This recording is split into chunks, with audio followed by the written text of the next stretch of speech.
sus deberes, sus derechos, sus obligaciones y las normas. Tablero Jurídico, la exposición más completa en el marco jurídico. En Tablero Jurídico, temas de actualidad y la noticia jurídica del día. Tablero Jurídico, con la dirección del doctor Luis Ernelio Palacios. Tablero Jurídico. Los invitamos para que sintonicen en el canal SET el programa Tablero Jurídico de lunes a viernes de 3 a 4 de la tarde en directo, para que usted conozca cuáles son los derechos en materia laboral y de la seguridad social, el derecho a la familia, el derecho constitucional, el derecho laboral, entre otros, porque usted debe conocer cuáles son esas normas jurídicas que le regulan cada uno de sus actos.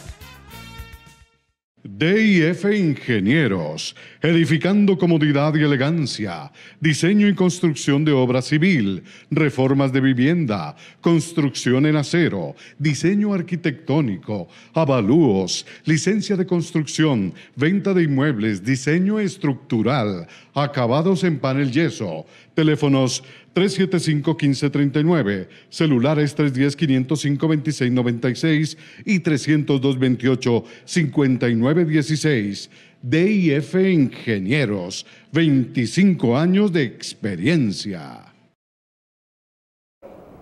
Amables televidentes, tengan ustedes muy buenas tardes. A partir de este momento y hasta las 4 estaremos acompañándoles en este subprograma Tablero Jurídico, un espacio pedagógico diseñado para que usted de su casa comprenda, interprete todas esas normas que nos regulan a nosotros, especialmente las que hacen mención al derecho laboral y la seguridad social, al derecho civil, al comercial, el derecho de familia, el constitucional y, ¿por qué no?, el derecho a la salud.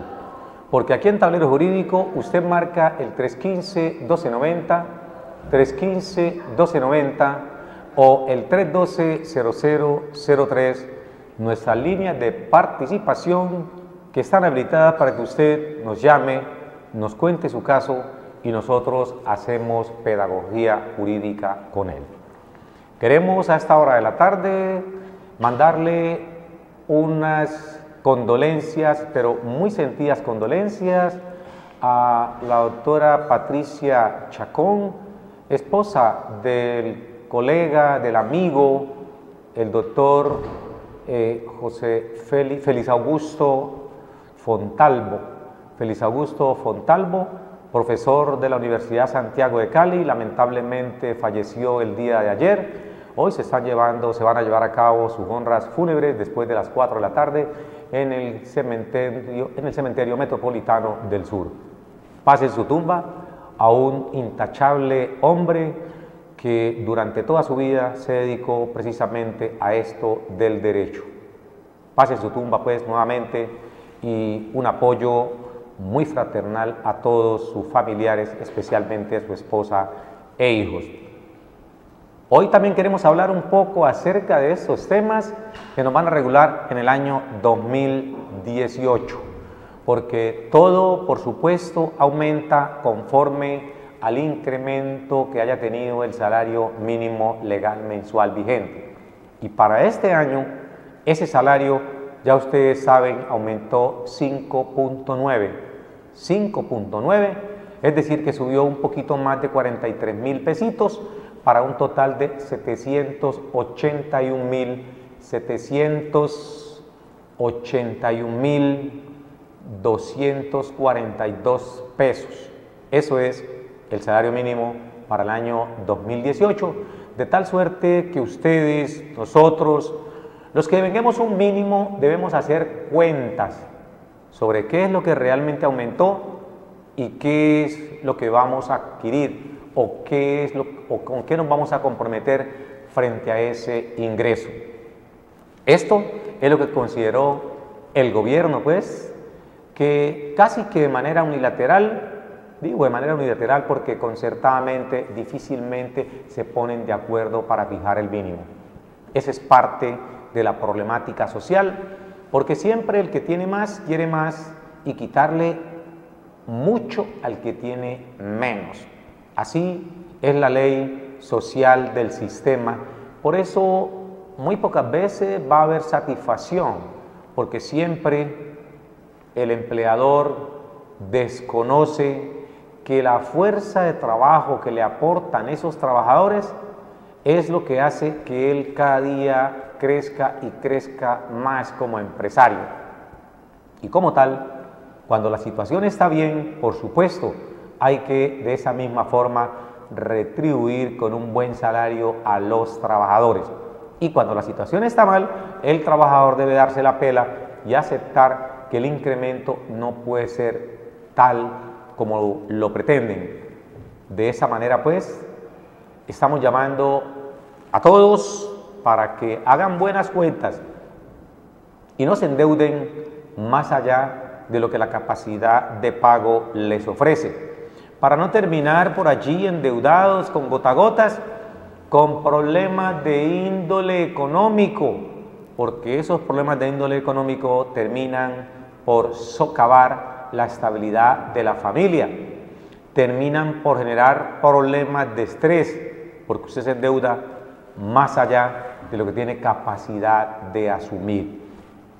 A todos, pues, recordemos, pues, entonces, una vez más, que el salario mínimo modifica casi en todos los aspectos la vida de los colombianos, porque con él se está basando no solamente la retribución que debe recibir todo trabajador por el servicio prestado a un empleador, sino que ahí también se basan para efecto de las sanciones, las multas, las tarifas de honorarios, entre otras. Todo se hace conforme a lo que aumente el salario mínimo legal vigente cada año. De ahí pues la necesidad de que se adopten a futuro nuevas disposiciones, porque por un lado, como dicen por ahí tanto en los memes, no es posible que una infracción cualquiera como tomar licor en un parque, que es un delito querellable, un delito de carácter policivo, pueda costar más que un salario mínimo legal mensual vigente. Entonces, las normas se incrementan considerablemente cuando el salario mínimo aumenta. Por supuesto, se mejora el trabajador con la remuneración, pero también en materia de sanciones, en materia de infracción, se va a aumentar considerablemente. Y aquellos que manejan o administran este tipo de infracciones o su recaudo, terminan, por supuesto, elevando sus ingresos en perjuicio de quienes son sancionados. Esto tiene que haber una revisión a futuro y no tiene por qué dejarse que en ese mismo plano se aumente, porque si eso se trata, entonces el salario mínimo, que para este año fue el 5.9, debió ser superior al 10% el aumento. ¿Por qué? Porque sumados todos los incrementos que se le hizo a la gasolina desde enero 1 del año 2017 a diciembre 31 del año 2017, en ese año superó más del 10%. Solamente hablamos de la gasolina. Para muchos dirán, la gasolina, bueno, subió el 10%. Eso significa demasiado, porque con el aumento de la gasolina se viene el aumento en escalada de casi todos los productos, porque precisamente los productos se desplazan a través de vehículos y esos vehículos se alimentan de combustible, sea gasolina, sea SPM, sea gas, y todo esto aumenta considerablemente. Y para el año 2017, en promedio, el aumento fue del 10%. Y al ser el 10%, por supuesto que quienes se ven afectados con el aumento de la gasolina no van a congelar precios. Ellos van a tratar de recuperar su inversión en mercancías y trasladan esa responsabilidad al consumidor, al destinatario final, ese consumidor que al final tiene que pagar todos los incrementos que el Estado aumenta. Por eso, ese análisis que hacemos en el día de hoy, y es como una especie de abreboca a nuestros programas en directo en este año 2018, porque es el primer espacio que estamos haciendo en directo en el día de hoy aquí en el canal C, para que ustedes participen en él y nos llamen marcando el 315-1290, 315-1290 o el 312-0003. 312-0003, nuestras líneas de participación que están entonces habilitadas para que usted nos comunique todas sus inquietudes en materia del derecho. Pero como aquí vinimos a hablar de los temas que nos gustan, esos temas de la seguridad social, dejamos de lado pues lo que tiene que ver con el aumento del salario mínimo y nos vamos a adentrar un poco a hablar acerca de una sentencia que es muy importante y es la sentencia SU 049 de febrero del año 2017. Oído, tomen nota, sentencia SU. Las sentencias SU son sentencias unificatorias de algún tipo de jurisprudencia que se ha reiterado por parte de la Corte Constitucional. A todos los que no son abogados, recordemos que las sentencias se clasifican o distinguen cuando son C, es decir, sentencias de constitucionalidad, aquellas que ejercen un control sobre la constitucionalidad o no de una norma frente a la norma superior que para nosotros es la Constitución política. Entonces, cuando observamos que una norma se denomina como una C de casa, esa norma significa que es de índole constitucional y la emite la Corte Constitucional en un juicio que ha sido sometida una ley y es consecuencia precisamente de ese juicio.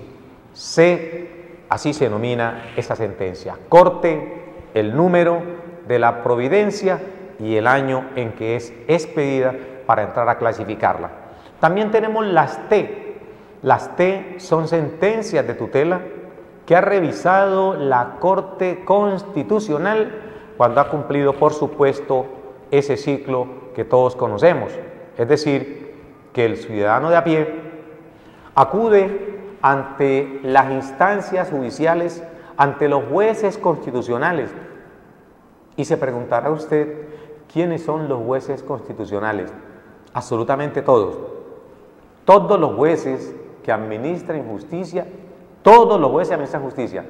Y quienes administran justicia se denominan jueces constitucionales porque la tutela no tiene unos jueces en específicos para radicar las mismas. Cualquier juez, sea penal, sea laboral, sea de familia, sea civil, sea administrativo, cualquiera de ellos conoce una sentencia de tutela. Y ese decreto 2591 del año 1991, que reglamentó el artículo 86 de la Constitución Política, que más adelante fue modificado por el decreto 306 del año 2002, 306 del año 92, corrijo, y más adelante por el 1382 del año de 2002. Las modificaciones pues que se le han hecho a la acción de tutela. Vamos a seguir hablando de esto porque antes tenemos aquí televidente en línea. Buenas tardes. Buenas tardes. Bueno, parece ser que la llamada no se ha retornado, pero mientras recuperamos la comunicación con el televidente, seguimos haciendo esta explicación pedagógica para los no abogados entre las sentencias que siempre observamos por allí, como son las C, las T y las SU, de la cual nos vamos a referir en el día de hoy. Ya decíamos entonces que las C son sentencias de constitucionalidad porque ejercen ese control a través de la Corte Constitucional, que es la entidad idónea para conocer de la constitucionalidad de una ley, de cualquier disposición que en Colombia se quiera aplicar. Y allí acudimos todos cuando consideramos que esa providencia, que esa disposición viola en parte la norma de normas como se le conoce a la Constitución política. Igualmente hablamos de las T, que son las sentencias de tutela, y llegan a la Corte Constitucional después de haberse surtido unas primeras etapas. Y digo unas primeras etapas porque es posible que se surta una sola etapa. Una sentencia de tutela puede o no llegar a la Corte Constitucional. Decimos que puede o no llegar, ¿por qué? Porque si acudimos ante el juez constitucional o juez de tutela, nos negó un derecho, nosotros impugnamos, automáticamente se va ante el superior jerárquico de ese juez que pronunció el fallo en primera instancia. Esa impugnación sería, al conocerla el superior jerárquico, estaríamos ahí agotando una segunda instancia y allí se supone que la tutela o el derecho reclamado quedaría sepultado. No obstante, el mismo decreto 2591 del 91, pues ordenó que se sometiera a juicio tal sentencia. Vamos con televidente en línea. Buenas tardes. Sí, buenas tardes. ¿Cómo me le ha ido, amigo? Bien, gracias a Dios. ¿Cuál es su nombre y dónde nos llama? Mire, mi nombre es Julián de Jamundí.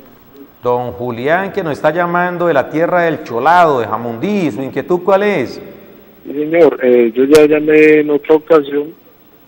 Lo que pasa es que yo tenía un proceso con medicina laboral que la ARL apeló y me mandaron a Bogotá, ¿cierto?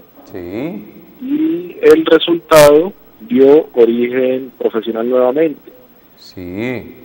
Ya que la empresa en la que yo estaba me despidió con el proceso, pues yo la otra vez le comenté y eso estoy esperando audiencia, que ya me la dieron para dentro de 2 meses. Sí, en Bogotá. Pero yo estoy en terapia física, porque yo tengo un problema en ambos hombros, ruptura de tendón. Sí. Y pues tuve una cita con la doctora de la EPS y la doctora, ella como que no sabe mucho del tema y no me quiso dar las incapacidades para que la ARL empiece a pagarme la incapacidad. Sí. Ella me alega y me dice que a mí me tiene que dar incapacidad es la ARL, ¿cierto? Pero a mí ya alguien externo me comentó que es la EPS quien me da las incapacidades y que las radico en la ARL y ellos simplemente me pagan. Entonces quería saber realmente qué es lo que pasa o qué debo hacer. Su enfermedad es de origen laboral, así se ha clasificado, ¿cierto? Sí, señor. En este momentico está en firme la decisión que establece como origen laboral su patología.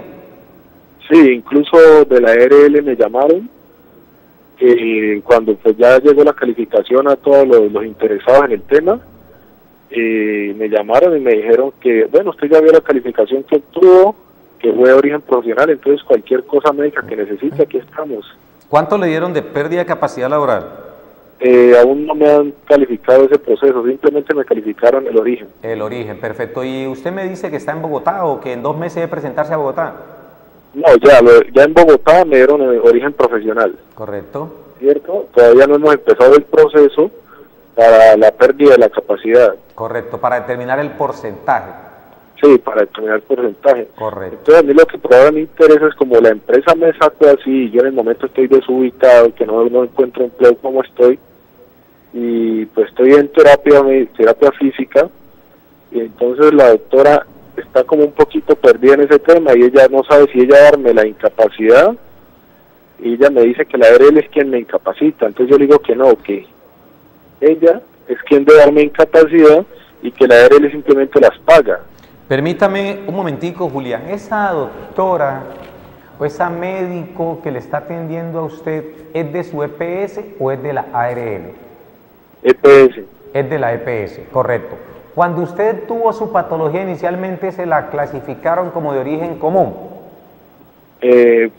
La EPS me la clasificó como origen profesional. Correcto. ¿Y ellos apelaron, la ARL, mandaron a Cali, donde dio otra vez profesional, luego a Bogotá y ya quedó en firme como profesional. Perfecto. Y entonces en este momentico su duda es por qué la médico le está negando las incapacidades aduciendo que eso compete a la ARL. Esa es la pregunta. Sí, bueno.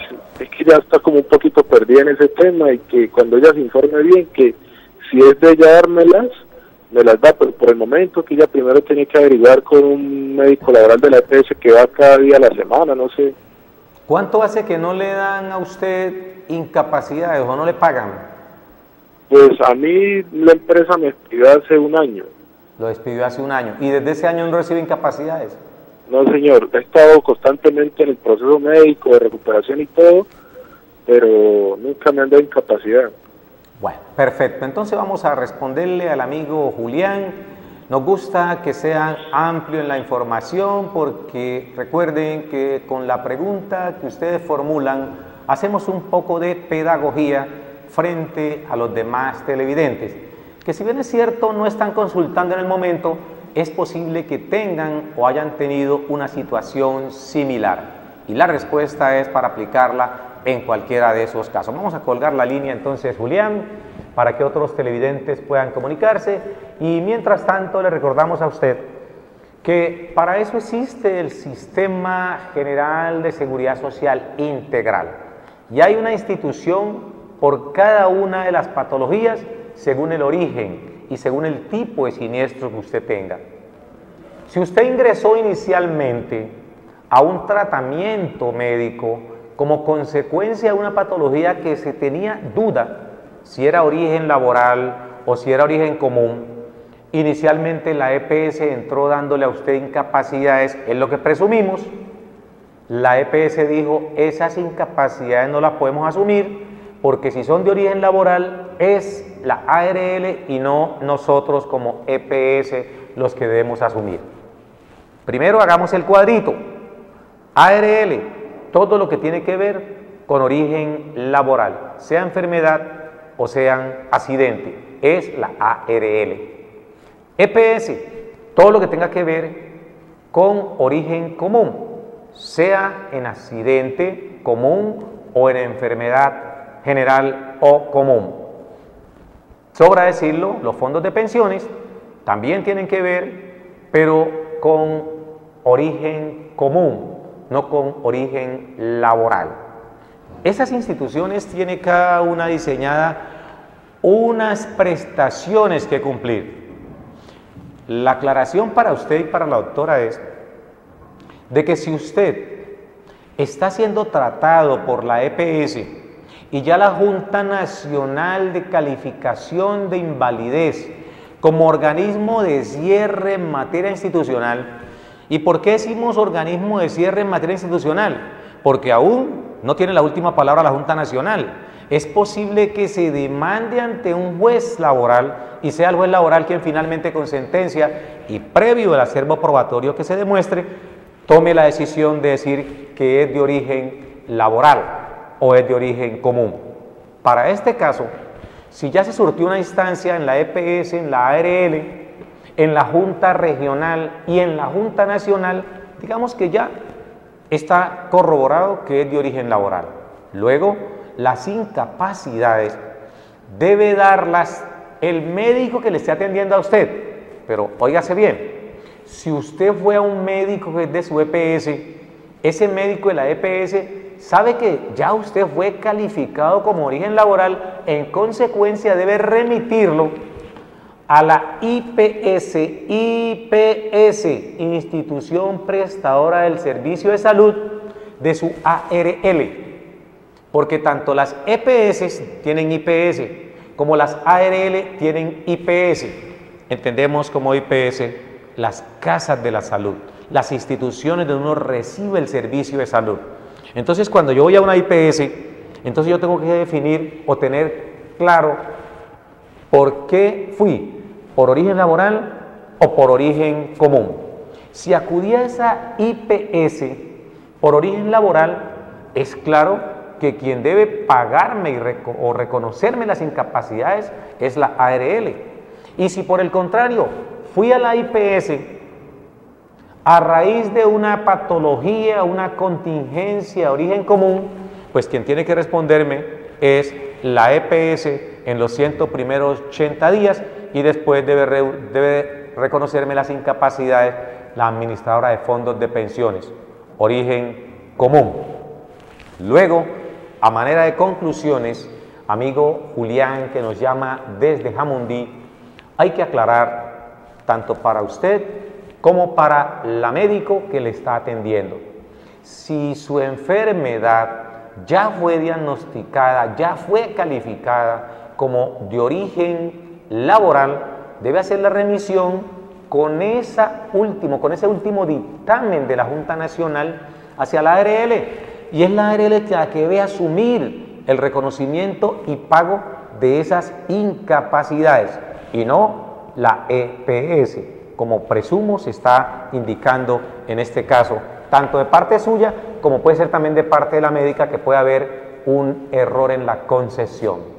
Hay que remitirlo, repito, a su ARL para que la ARL le indique con qué IPS tiene convenios para que atiendan a sus afiliados, y es allí donde le van a incapacitar para que usted posteriormente esas incapacidades las cobre ante la ARL.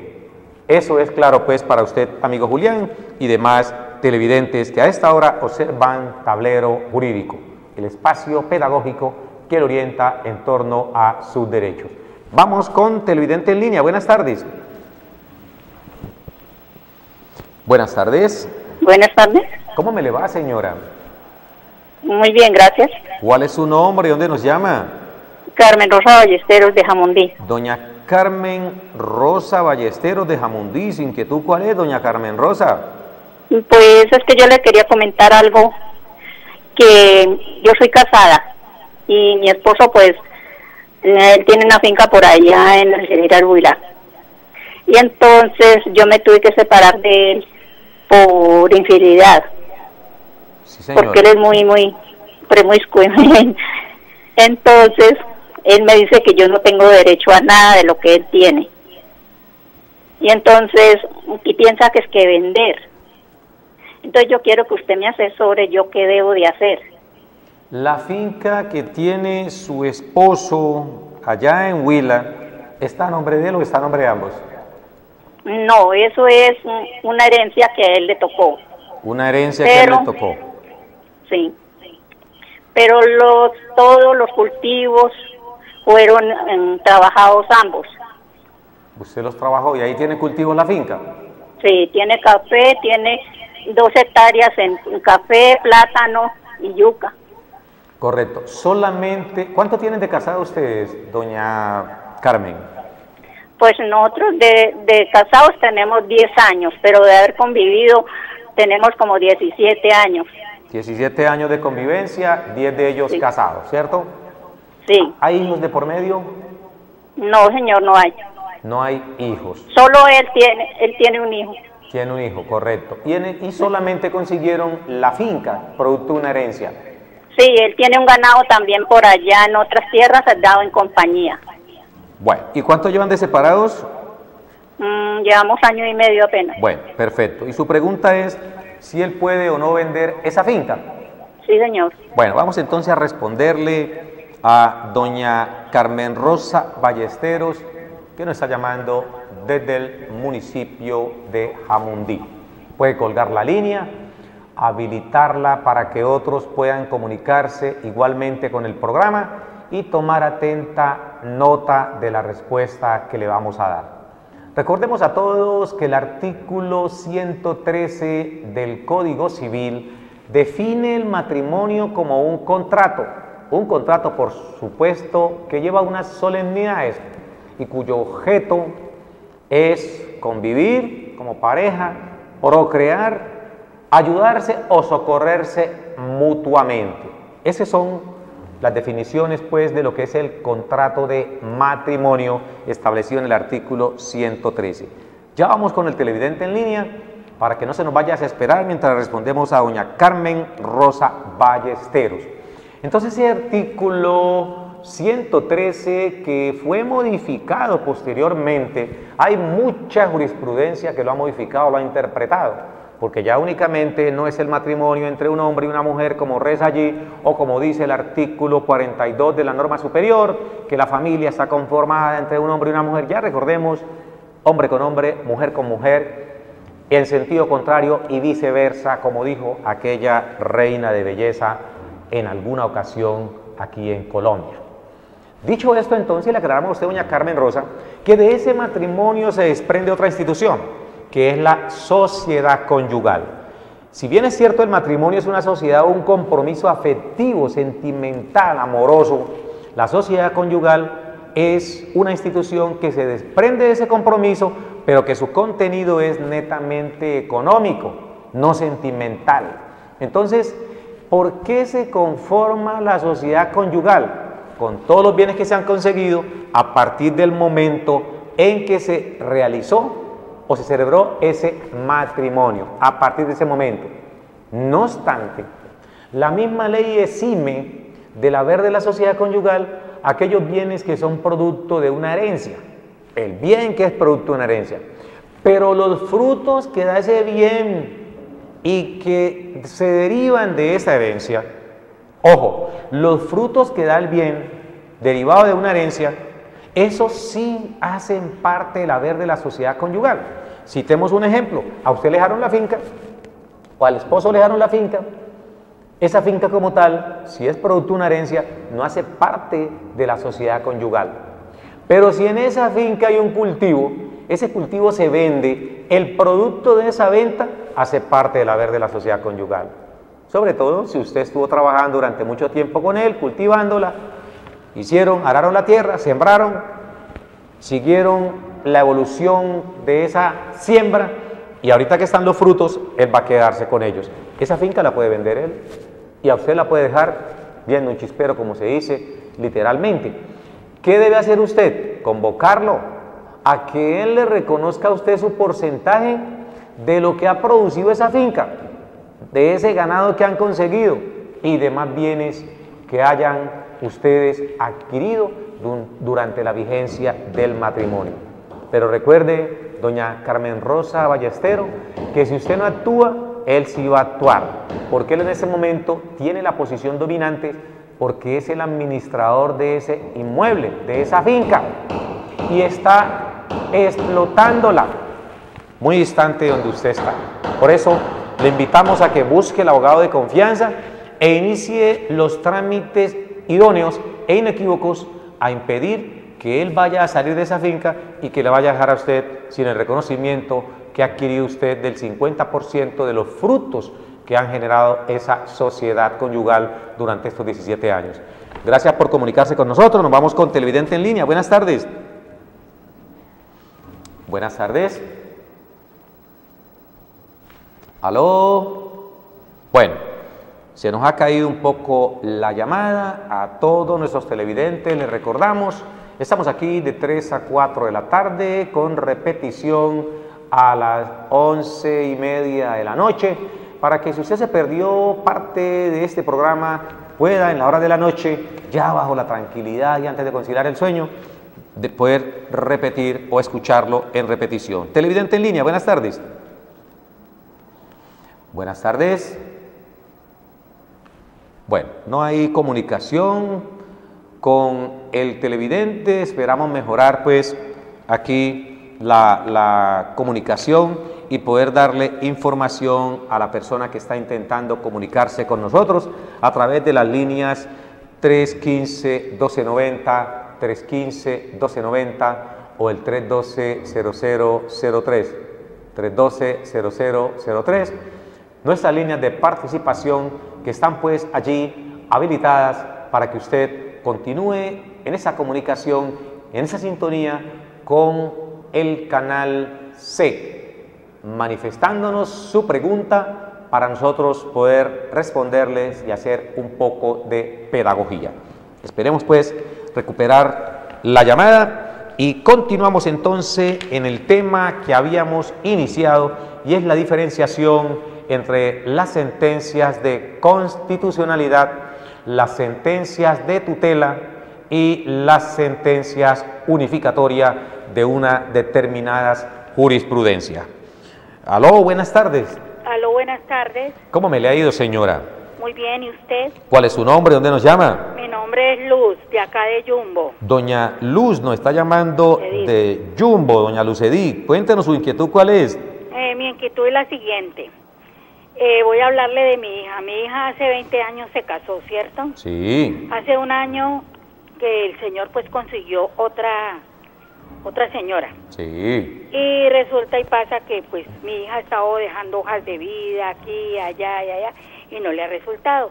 Él le ha estado respondiendo por la alimentación de los niños. Tiene ya uno de 18 años y pues, que estudia, y el otro que tiene 14.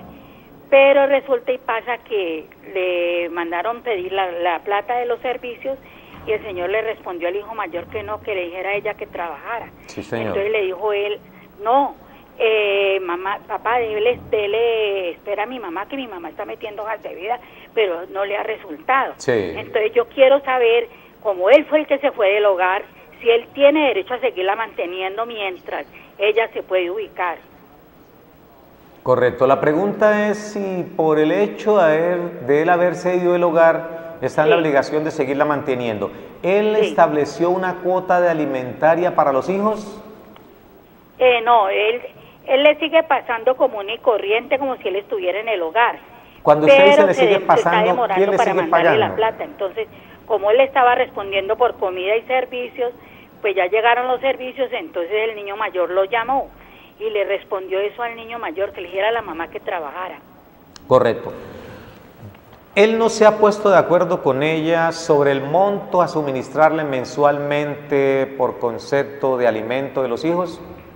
No se han puesto de acuerdo porque pues ella está esperando trabajar para así mermarle la carga a él, porque pues él ya no tiene sino derecho con el menorcito. Claro que el otro niño está estudiando, el de 18 años. Correcto, correcto. Su pregunta es si él está obligado a sostenerla a ella por el hecho de haber abandonado el hogar. Sí, porque como él fue el que se fue de la casa, bueno, él fue el que cometió el error. Vamos entonces a responderle a la señora Lucedí, que nos está llamando desde Jumbo a nombre de la hija a consultarnos un caso que tiene que ver con el derecho de familia. Puede colgarnos la llamada doña Lucedí y habilitarla para que otras personas puedan comunicarse. Vamos a responderle a usted qué sucede al respecto. Quien le antecedió en la llamada hizo una pregunta de pronto similar en ese aspecto. Aquí la diferencia es que entre la consultante anterior y en el caso concreto de su hija, no hay hijos en la primera, en el caso de su hija hay 2 hijos. Recordemos que las obligaciones alimentarias no terminan a los 18 años siempre y cuando esa persona llamado alimentario tenga las opciones de estudiar, es decir, mientras esté estudiando, porque los alimentos hay que dárselos a los hijos hasta los 18, estudien o no estudien. De los 18 hasta los 25, si están estudiando en una institución educativa debidamente reconocida por el Ministerio de Educación y que ocupe como mínimo 20 horas semanales.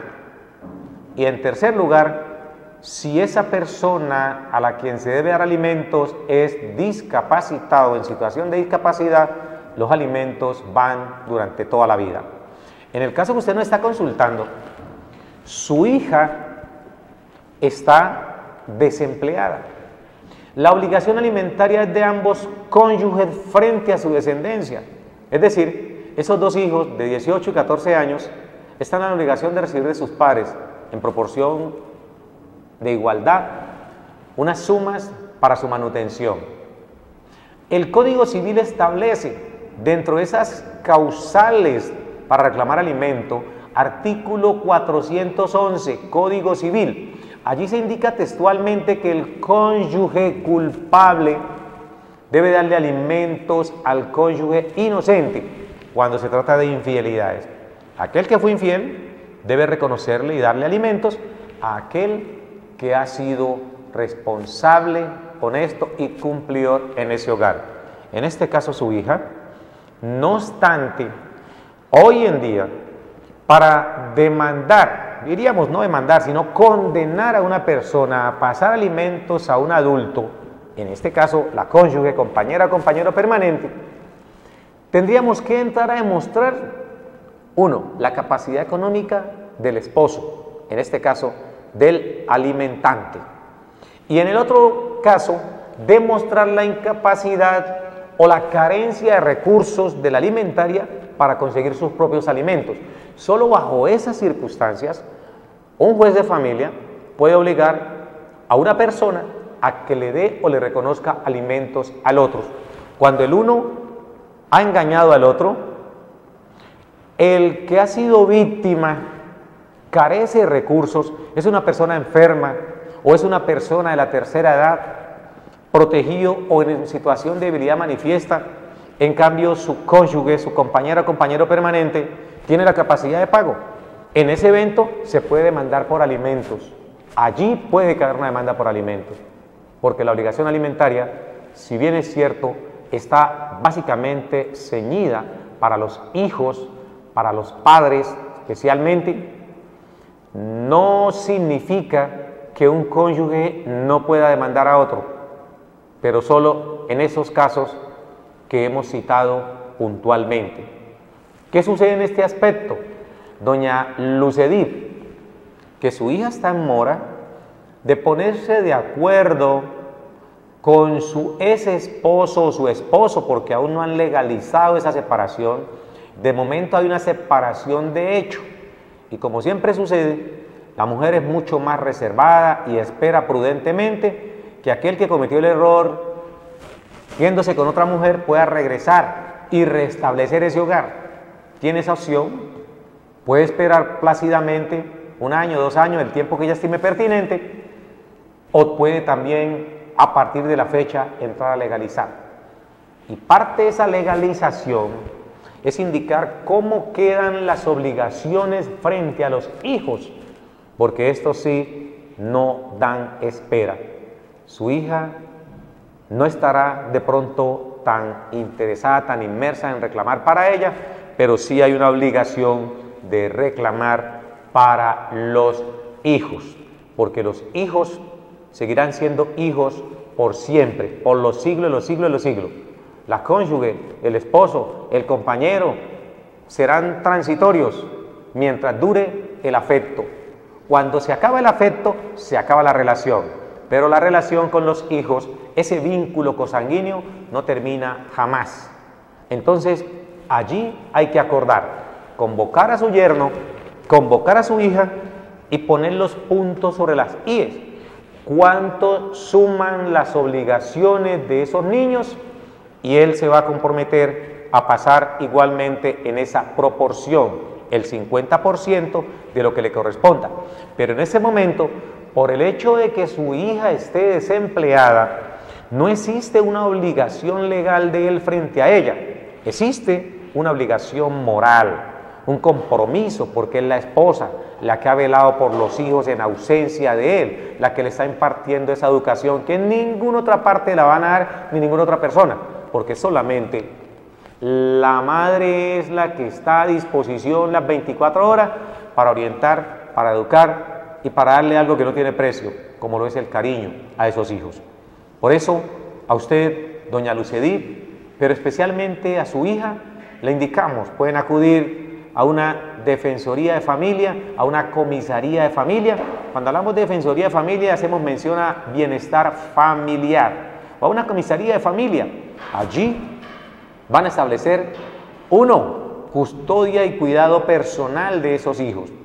Ya la custodia la tiene su hija, porque ella está en poder o tiene en su poder a los 2 hijos, especialmente al de 14 años, porque el que ya tiene 18 no hay que pelear en ese aspecto custodia y cuidado personal, porque ya es un jovencito mayor de edad. Pero la obligación alimentaria del padre sí se mantiene hasta los 25, del padre y de la madre. Igualmente hay que establecer lo que es el régimen de visitas para efecto de ese niño de 14 años. Como ella tiene los niños, debe establecer con él qué día va a visitarlos y finalmente indicar allí en ese mismo documento lo que tiene que ver con los alimentos, a cuánto asciende y en qué periodicidad va a estar suministrándole los mismos para contribuir con ello a la manutención, crianza y educación a que están obligados los padres por partes iguales frente a esos hijos. Desde el punto de vista legal, la obligación es igual, 50 y 50. Desde el punto de vista moral, siempre el padre debe asumir, porque tradicionalmente, y este machismo que rodea a la sociedad, muchos hombres le prohíben a la esposa trabajar, estudiar o capacitarse. Luego, cuando ya se separan, a él no se da cuenta ella del grave error de dejarse, digamos, dominar o imponer el no estudio, el no trabajo por parte del esposo. Por esa razón, pues, ya para finalizar la respuesta a doña Lucedip, le recordamos que está en mora de acudir a un centro de conciliación, ya le dijimos, bienestar familiar, defensoría de familia, un consultorio jurídico, un juzgado de familia, cualquiera, una notaría, en cualquiera de estas instancias, y dependiendo de la capacidad económica que usted tenga, puede convocar a una conciliación entre su hija y el esposo para establecer cuál es la obligación. Tenemos última llamada. Buenas tardes, televidente en línea. Buenas tardes. ¿Cómo me le ha ido, señor? Habla con el señor Carlos Julio. No, señor, está llamando a Tablero Jurídico. Sí, doctor, era para hacerle una preguntita. ¿Cuál es su nombre? La cuñada mía tiene 16 años trabajando en una empresa, pero ella está cotizando con Porvenir. Sí. Con Porvenir, entonces ella tiene 16 años, entonces quería saber si ella podía reclamar la plata o afiliarse al Seguro Social. ¿Qué edad tiene su cuñada? Tiene 60 años ella. 60 años. Correcto. ¿Cuál es su nombre, mi señor? Carlos Julio Beltrán. Don Carlos Julio Beltrán. ¿Nos llama de dónde? De acá, del barrio Ulpiano Llorea. Del barrio Ulpiano Llorea, perfecto. Su cuñada tiene 60 años de edad, 16 de ellos ha estado aportando. Tiene 60 años. Correcto. Y está trabajando en una empresa, ella tiene 16 años trabajando con esa empresa.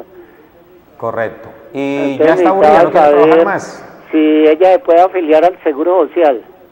Pero en este momento está afiliada a Porvenir. ¿O usted quiere saber si se puede trasladar ella está a afiliada Colpensiones? con Porvenir. Correcto. ¿Y usted quiere saber si ella se puede trasladar a Colpensiones?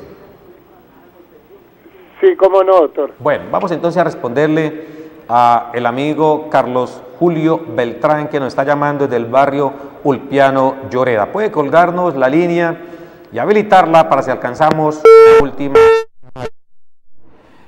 Don Carlos Julio Beltrán, para que le diga a su cuñada. Primero, respecto a la pregunta si ella se puede trasladar o no al Seguro Social, recordemos que ella no se puede trasladar ya porque se pudo haber trasladado hasta cumplir los 47 años, porque la norma dice que hasta los 47, es decir, faltándole 10 años para cumplir la edad mínima para pensionarse, ahí se puede trasladar. Nosotros no le recomendamos a esa edad que se traslade. ¿Por qué razón?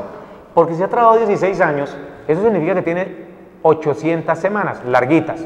Estaríamos hablando que le faltarían cerca de 200, 350 semanas, porque en el fondo privado se pensiona con 1.150 semanas.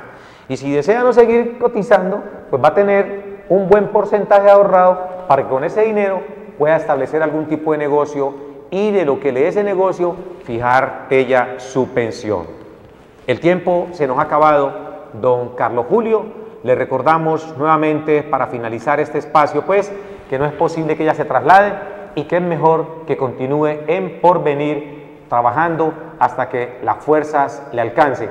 Cuando ya las fuerzas no le permitan seguir trabajando, se retira y con lo que le den, que tenga depositado en esa cuenta de ahorro individual, monte su negocio y trate de producir para que obtenga su propia pensión. Gracias a usted y a los demás televidentes que se comunicaron con nosotros, los invitamos al programa Tablero Jurídico en el día de mañana. A todos ustedes, muy buenas tardes, un Dios los bendiga y un fuerte abrazo. Nos vemos mañana. Sus deberes, sus derechos, sus obligaciones y las normas. Tablero Jurídico, la exposición más completa en el marco jurídico. En Tablero Jurídico, temas de actualidad y la noticia jurídica del día. Tablero Jurídico, con la dirección del doctor Luis Ernelio Palacios. Tablero Jurídico.